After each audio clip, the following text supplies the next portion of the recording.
we are here today to tell the story of our last few years to the girls.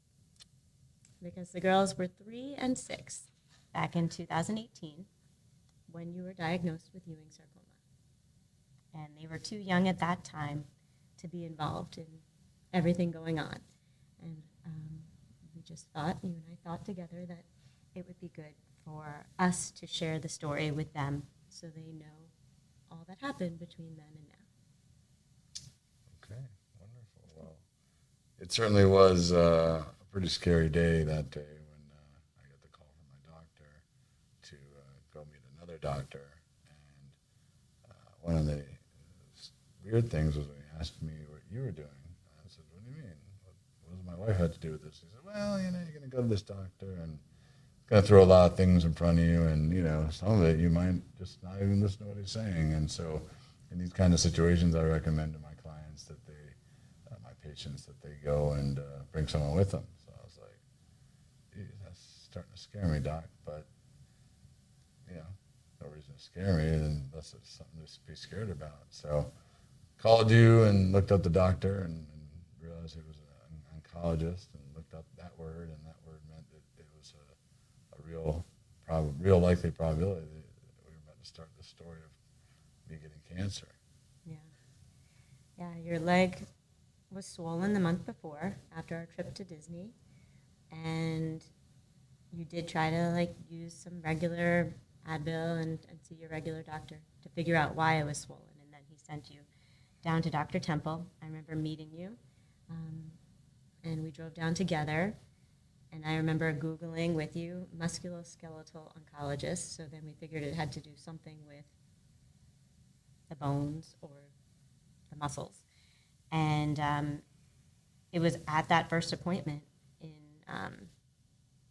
late January of 2018, maybe early February of 2018, that they took a biopsy right there that day, and they instantly told us that you had cancer.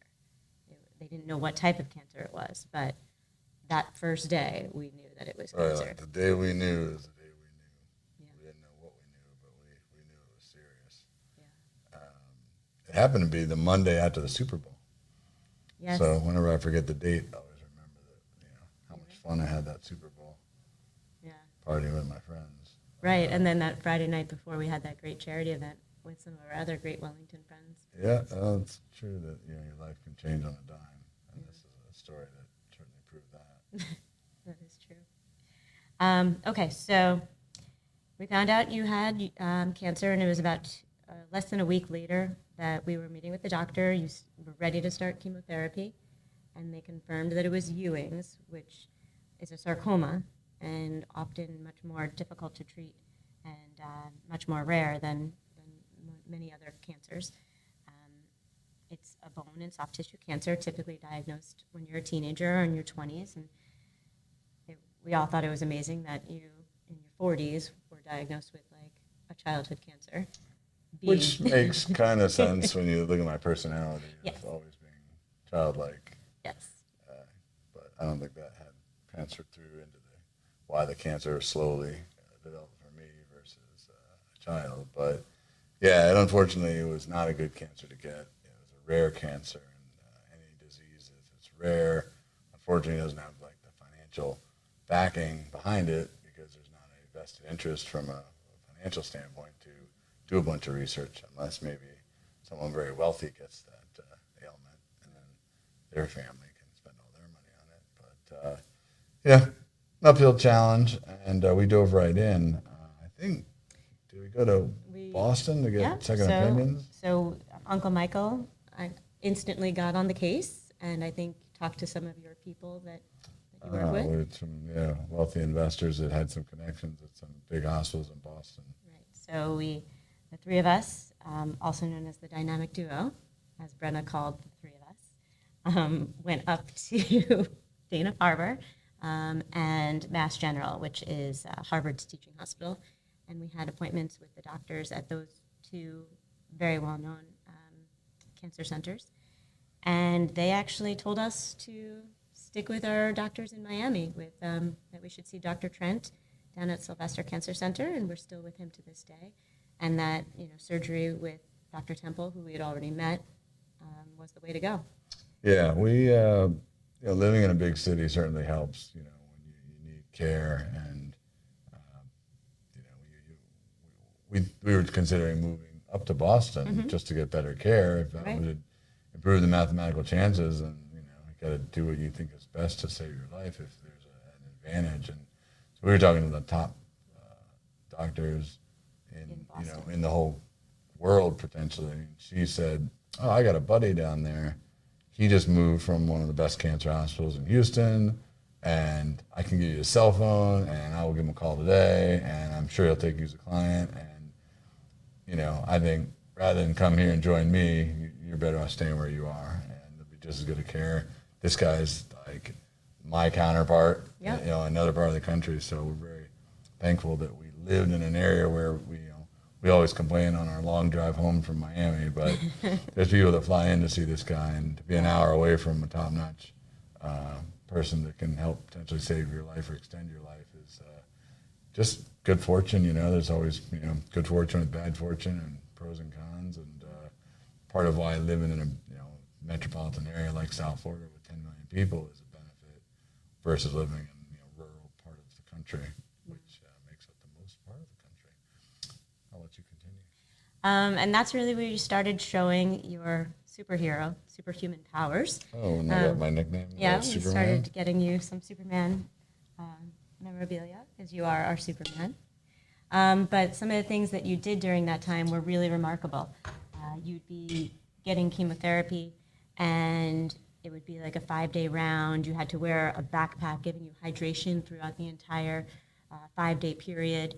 And you would still go right from chemotherapy to, you went to a charity event and auctioneered outside in like 90-degree heat one day, wearing a backpack that was giving you the hydration you needed to be able to live, and while undergoing chemotherapy that would knock most people out.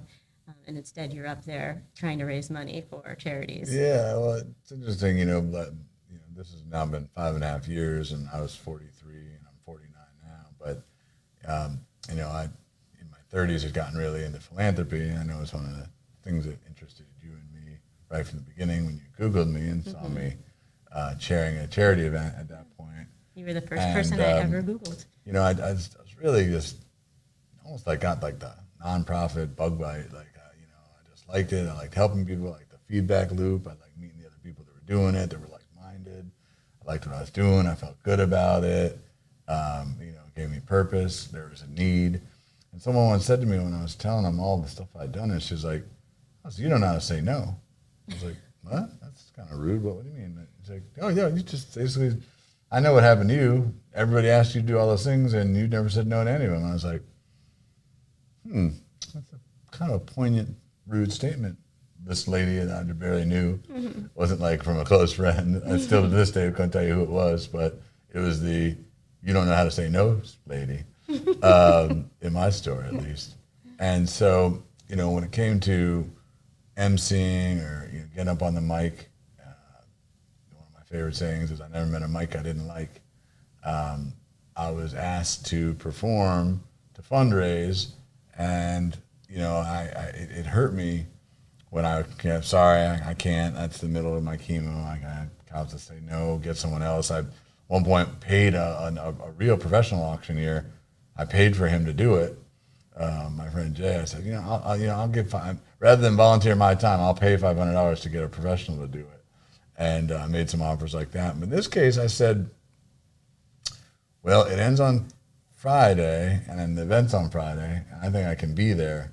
I knew I wouldn't be feeling real well, but the way chemo works is you take the chemo, and they give you medicines to feel okay while you're there, and to get you through the 5-day trend, 5 individual days of taking the drugs.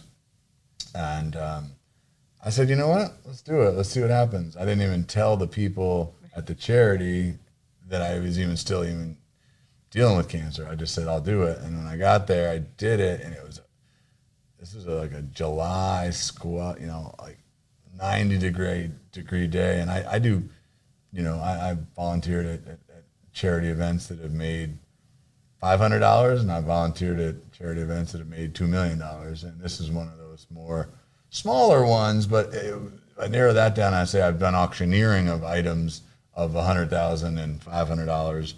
This is one of the lower end auctions that I did to a greater charity, to a fishing tournament that really does raise, $50,000, $100,000. So it's a legit event, but the auction is just something small, and that's why they, once they found me, they asked me every single time. But because of it, they forced the people to go to the auction on the day before the fishing tournament at an outdoor tented area where they get their fish box for the next day, so that when they leave at 5 a.m. to go have this fishing tournament, where the winners make money, and then part of all the entrance fees goes to the charities. But it's outside, and so like most of the times it's indoors. It's in air conditioning in Florida. It doesn't matter, but this is a hot day. I was up there, and I did some items. I think I sold off a kayak for like $1,200, $1,100. There was a trip to Costa Rica for $8, $10, $12,000. But when I talk to people and I tell my story, or when I'm showing off my auction videos to people, I always show that one because I'm literally wearing a backpack full of medicine, and I'm like, I wouldn't even have been able to do it if it was in a tuxedo, because I wouldn't have been able to wear the backpack. But I knew it was a casual one, right? And as soon as I finished, I was out of there. The girl that was my contact there, she's like, "What's this backpack?" I'm like, "Oh, I was still doing that. Wow, I can't believe it. I didn't even know. I'm sorry. I should have followed up you." But got in the car. I was like, I think I might have drove there, but I said, "You got to drive me." We got our ticket from ballet. I might have stayed awake for the ride home. It was in Singer Island, but either way, I know I slept for about 20 hours after that. And I'd still say to this day, that's one of my most proud auctioneering events, even if I didn't sell the most items or that, but just to prove to myself that I could do it. And it was a test of myself for myself, right, to see. I didn't know if I could do it, but I was either gonna not be able to do it, or I was gonna be able to do it, and that was one where I did it. And I continued to volunteer in that manner, and even to this day, I still have a couple of auctions coming up. In fact, with that same lady, and she has no idea what my health's like, and this is in 5 months from now. So, either either I'm going to make it or I'm not. And I never wanted to have anything where we put off things. Either we put it on the calendar, we try and do it. We can always cancel, rather than say let's not commit. Let's not. You can't commit to everything, but I kind of felt that's been sort of par for the course for me in continuing, is to put it out there, see if you can do it. You can always back out later, and even plans of friends. I mean, right, it's rare that even I would even cancel that. But if I really can't make it, I really can't make it. I'm not just I'm trying to make it. I'll do my best. Yeah, that is true. I do want you to go back in time real quick right now, after we just had that great auction story. And I'd love for you to tell the girls how you first got into auctioneering at that first charity event where the person dropped out. Oh, okay. So I had a good friend in college, my friend Trish, and she happened to live next door to a family, and the son had a heart transplant, and my friend Eric, and I became friends with her friend, and that crew, and she finished college and took a job with that charity for a transplant foundation. And so Trish was a entry level assistant, marketing assistant for that charity. And so I was like, "Oh, well, what can I do?" And she said, "Well, you come to the events." "Oh, all right, that's cool. I can definitely come to the events. What more can I do?"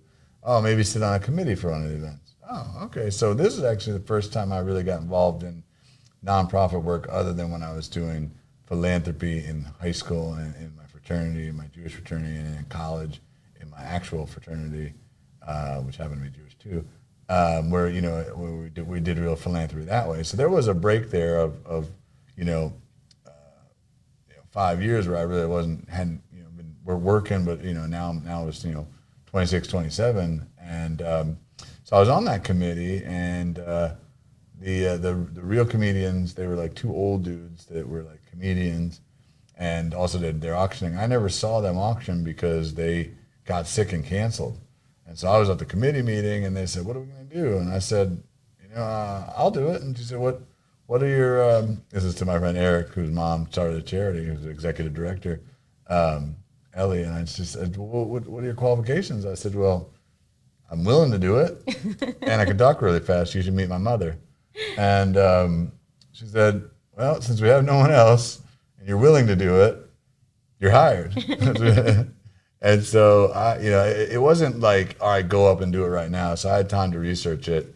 I remember going on the internet and like looking up jokes for jokes for auctioneers. And, I got up there and just, went live with it, and I had my jokes and quickly realized that they really weren't that funny, and kind of just put them to the side and just ad-libbed it and did it.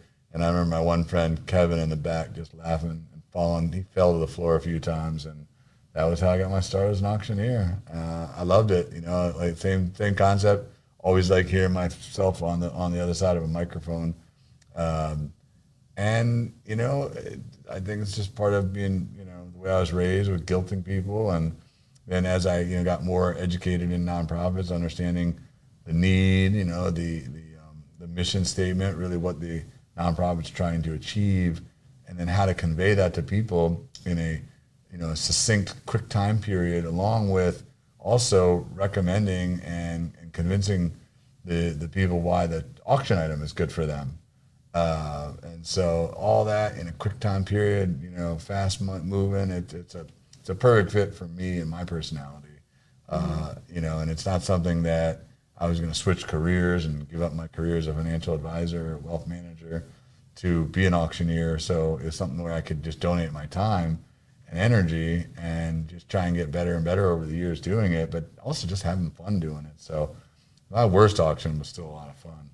My best auction was like amazing, and as you know, we spent a lot of money over the years with this volunteer auction business, creating a website for it, spending money, and then just, being so confident in what I'm conveying on the reason for people to donate to that charity that I convinced myself. Right. Because, it wasn't, sometimes maybe it wasn't maybe where we try to, have our community involvement, with what the charity was. There was a elementary school, a church that, we don't know anyone at. I don't know that I had to become so passionate about that, but some of that sort of dictated really what type of areas we want to be involved in. I learned from it, learned more from some, more from others, and really helped us shape our involvement, these last, we almost started 20 years. Right. I mean, from the day I met you, we were going to a lot of charity events. Even if you weren't auctioneering, you were always buying stuff in the silent auction. Like most of our vacations would come from silent auctions, spa packages. And I'll never forget the one package you bought from Boys and Girls Club that really changed your community service efforts for like the next decade. Yeah. Why don't you tell us about that one? Yeah, well, it's just your trajectory can always change, just like that story where we got that call to go down to Miami to see that doctor. This was interesting. Evan was a few months old, so it must have been 14 or 15 years ago. So we were at an event. We had been bidding and spending money and enjoying ourselves with some friends. And I believe it was the Ritz-Carlton in Palm Beach, now the O. Oh, okay. And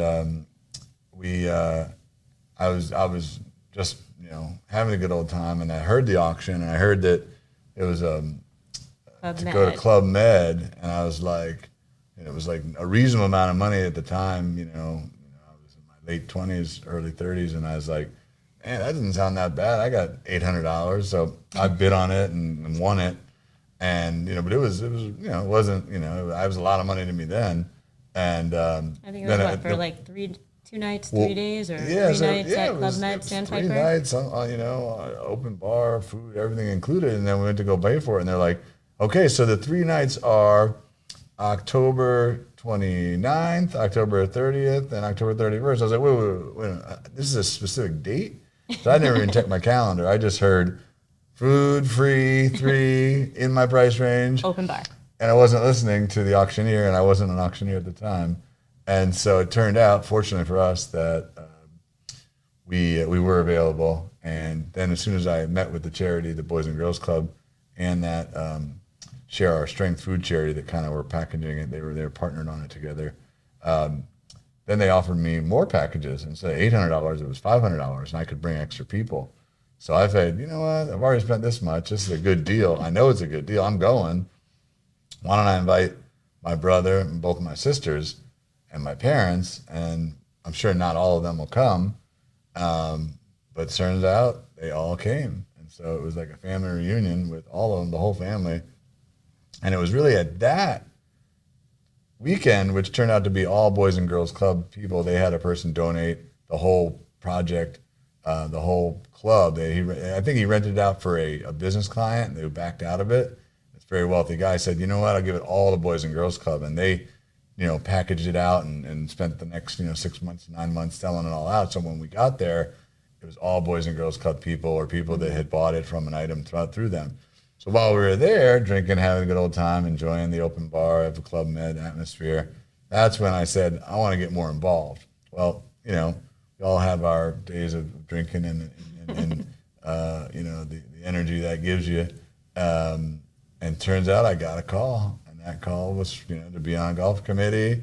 Also did the same thing with auctioneers, started auctioneering that event. And so, yeah, sometimes just that one little thing, that one item, auctioneering really set the pace for really what we did a lot in life. And that was a big one.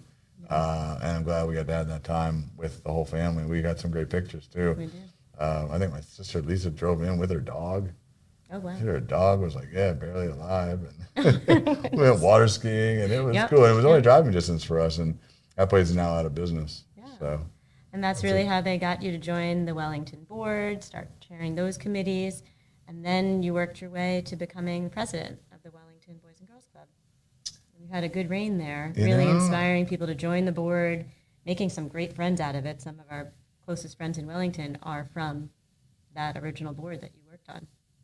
yeah, it's it's just a little bit more what we've been talking about. What really resonates for you in nonprofit, and this is interesting with like multi-generational planning with philanthropy. That what your grandfather was interested in isn't necessarily what the child's interested in, isn't what the grandchildren are interested in. And so, when it comes to nonprofit, I think it's important for a person to kind of get a feel for where they want to be involved. I know for us, it's been underprivileged children and the arts. Mm-hmm. So I used to think that arts charities were not as important as a charity that maybe, someone needed more support, but to be able to learn more and understand that arts charities do a lot with underprivileged children and bring the arts to them and how important the arts are to people's success, which I learned from you from being a music teacher. I think that we kind of over the years learned that, clearly with our cancer diagnosis or this is our cancer diagnosis, it's a family diagnosis. We've been a little bit more involved in cancer charities too, but that didn't change what was my passion when I needed to make a decision of where I wanted to get. It's not a tough decision. You gotta it's kind of like wherever your heart feels is where you go. And for us, it was great. It was kind of like the mergers of the two of us and our backgrounds and what made us feel good together. And it was great because there was an ability to do it. Bring children from the Boys and Girls Club to the opera and our connections there, and get involved with the Maltz Jupiter Theater, which is a teaching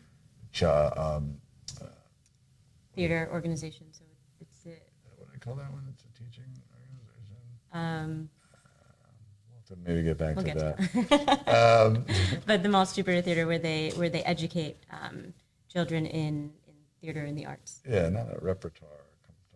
Conservatory. Conservatory, so that is the word. So if we were to go back now, we would say the Maltz Jupiter Theater is a conservatory, which means they actually run 600-800 kids through their programs each year. And any child's ever not been able to afford anything there, they've always funded them too. So it's not necessarily for underprivileged kids, but if it ever was a situation, they would fund them through that. And then our involvement with the symphony. Right, but a lot of the money raised for the Maltz Jupiter Theater educational programs actually comes from the Maltz Jupiter Gala that you have auctioneered for the last few years. And that's actually one of the most exciting auctions that you do, because those item amounts go for a lot. I mean, what do you think was the highest value of any particular auction item you sold at one of the Maltz events? Probably in the low six figures, 125,000. But what's great about that, is that they only do one event a year, and it's a gala, and they are a performing arts nonprofit. Obviously, they also do education with children and their conservatory, but their main thing is they put on shows. They are a regional theater. They are a producing theater, meaning they produce the theater. They produce all the props. They hire the director. They hire all the actors. And so for them, there's all these different things when I'm auctioneering that can go wrong that are outside of my realm. The items might not be very good. They may not be described very well to the people. They may not convey what the charity is and why it makes sense for people to give it. And the sound system might not be good, so I get up there and no one can hear me. Right. The room, the acoustics might not be good. People might be at the bar drinking. There's all a bunch of things that can make me look like I'm bad or good, where it has nothing to do with me. But at the Moth Jupiter Theater Gala, I'm going to look good no matter what, because the microphone's going to sound great. The items are amazing. They use people that are broadcasting the Emmy Awards to do the items, and they go right up on a big screen. Yep. The items are valued a lot. The people are good. They don't overhit the people, and so it's the all-stars of auctioneering for a volunteer guy like me. My brother's always interested in trying to see if he can get in and buy some items, and I'd send him those and say, don't worry, Michael, these are out of your price range, because we like to get an auction item below value. At this thing, they go for maybe twice the value. Right. And people just do it to do it, and it's great. It's a great charity, and one that, it was just, meeting more people. I was, I had a lot of designations in my business, and I saw a designation I was considering. It was called a Chartered Advisor in Philanthropy, a CAP. And my friend who was the head of the opera, he sent me an email, and I said, it's weird. He's a music guy. Why would he have CAP on there? And so I asked him about it, and it was actually the same designation that I was looking to consider taking the exams for. It was 3 MBA courses on philanthropy. And he said, oh, yeah, we went at the Community Foundation of West Palm Beach, and we meet, and there's about 14 of us in our class, and I'm in the 6th year of it, and they're about to start the 7th year. You might be able to get in the new class. And so I did do that, and we did join, and I did get that designation, a CAP, and it was a combination of wealth managers like myself, attorneys, insurance planners, and then people that worked at nonprofits, mostly executive directors. And so it was really my friend Pam. We went around that first time and talked about why we were in the class. And, she said, I'm the executive director, and I want to learn more about, how we all coordinate together. And I said, I'm Todd. I'm a, financial advisor. I'm involved with the Boys and Girls Club. I do live auctioneering. And she was in the middle, she's like, wait, I need an auctioneer for my event. And all right, see me after. All right. So me and Pam, we're still friends today. And she brought me into that wonderful charity that, I didn't know much about. And now we're season ticket holders and long-time donors. And that is an auction. And that one is special to me too, because the executive director there, or the artistic director, Andrew Cato, he's been working with me throughout this 5-year battle where, I said, Andrew, I just don't know in January if I can commit. I don't want to leave you hanging. I think there's only been 1 year I haven't done it, and that's when I paid for my friend Jay to do it. And they didn't like him, even though he's a great guy and he's professional, and he is probably a better auctioneer than me. Is that he really likes the fact that I'm not paid and that I do it because my belief in it. And he said, I said I'm not going to be able to tell you. He said, listen, I don't care. I'm going to put you on, and we'll cross that bridge when we get to it, which is kind of aligns with the way we've kind of lived our last 5.5 years. And so this last year, we had our good friend's son's bar mitzvah of my best friend from growing up, Nancy, and I still took the job, and I went, I did it without you. I went alone, and as soon as I finished auctioneering, which was, thank God, early in the night, I drove right all the way from Jupiter all the way to Fort Lauderdale and still made the bar mitzvah, and I bat mitzvah for her daughter, Romy, and I explained to her the whole situation, and this guy always had faith in me, and I couldn't back out of it. And I cared too much about the charity and doing it. And, we knocked the cover off the ball, raised $200,000, and literally sat down, ate a bite of salad, said sorry to my table I was sitting with, and just dipped out of there. And I made it up to Fort Lauderdale by 9:15. Yeah. So that's a cool story in our philanthropic history.